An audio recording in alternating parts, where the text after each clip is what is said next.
ବର୍ତ୍ତମାନ ସମୟ 4ଟା ବାଜିଲାଣି। ସକାଳୁ 7ଟାରୁ ମୋତେ ପିଲା କଲ୍ କରିଥିଲା, ଯେତେବେଳେ ମୁଁ ଘରୁ ଆସୁଥିଲି ମୋତେ କଲ୍ କରିଥିଲେ କି ସାର୍ ଆଉ ମୁଁ ଯାଉଛି ଆଡ଼ମିସନ୍ କରିବା ପାଇଁ ଆପଣଙ୍କ କଲେଜକୁ। ତ ମୁଁ କଲେଜର ଡିଟେଲ୍ସ ତାକୁ ହ୍ୱାଟ୍ସଆପ୍ରେ ପଠାଇଥିଲି। ତ ବର୍ତ୍ତମାନ ଯେତେବେଳେ ମୁଁ ପଠାଇଥିଲି ଯେଉଁ ଡିଟେଲ୍ସ, ଆଉ ବର୍ତ୍ତମାନ ତୁମେ ଆସିଲ କ୍ୟାଣ୍ଟିନ୍ରେ ଖାଇଛ, ତ କ'ଣ ସତ ନା ମିଛ ଥିଲା ଡିଟେଲ୍ସ?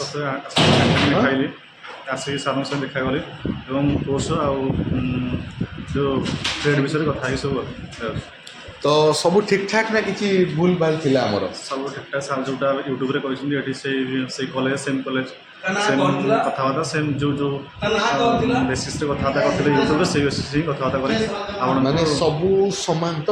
ଆଜ୍ଞା, କିଛି ଅଲଗା ନାହିଁ ତ? ଖାଇବା ପିଇବା ଯେଉଁ ଖାଇବାର କ୍ୱାଲିଟି କ୍ୱାଣ୍ଟିଟି କେମିତି କ'ଣ ଥିଲା? କ୍ୟାଣ୍ଟିନ୍ ଖାଇବା ଭଲ। ଯେଉଁ ଆମର ଖାଇଲୁ ଭାତ ଡାଲି ଭଲ ଲାଗିଲା, ଆଉ ଆଳୁ ପୋଟଳ ତରକାରୀ ଭଲ ଲାଗିଲା। ଭଲ ଖାଇବା ପ୍ରିପାରେସନ୍ ଭଲ ଅଛି। ତ ମଙ୍ଗଳବାର ସାଧା ଖାଇବା ଭଲ ଥିଲା।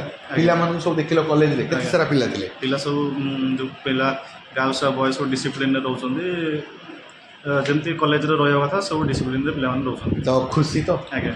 ତ ଆଉ ଡେରି କାହିଁକି, ଆପଣମାନେ ବି ଆସନ୍ତୁ, ଆଡ଼ମିସନ୍ କରନ୍ତୁ। ଆମ କଲେଜ ଭୁବନେଶ୍ୱରରେ ଅଛି, ଭଲ କଲେଜ, ପ୍ଲେସମେଣ୍ଟ ଆପଣମାନଙ୍କୁ ମିଳିବ।